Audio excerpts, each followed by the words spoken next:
to I fix everything.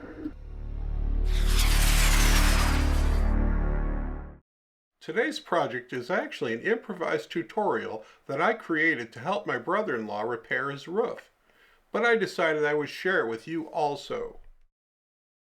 Each year during family visits, we join forces and try to do some repairs on my wife's family's home.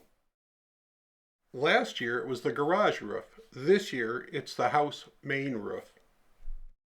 We stripped the roof and laid synthetic tar paper with a stapler. Now it's time to begin cutting the shingle starter courses. With an improvised workbench, a carpenter's square, and a razor knife, we are set to begin. We have 42-inch shingles. We're going to cut 6 steps at 7 inches apiece. The offcut portion is step number 5. The next set I'm going to cut are 14 inches. Keep in mind, 14 inches are also the crowns that cap the peak of the roof. It's really important that you always cut shingles from the back side. The knife blade will thank you for it. The next one we're going to cut is 21 inches, 1/2 of the shingle's width.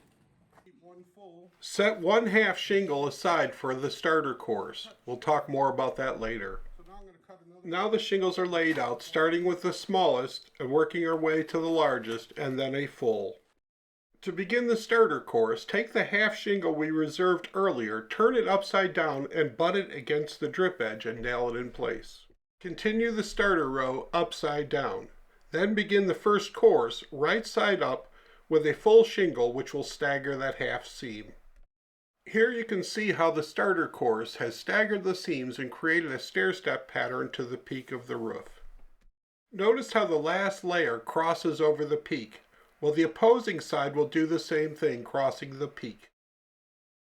Lastly, the crowns will cap the peak and give it a finished look. Thank you for watching my impromptu video. If you learned something, please like and share. Subscribers are always welcome.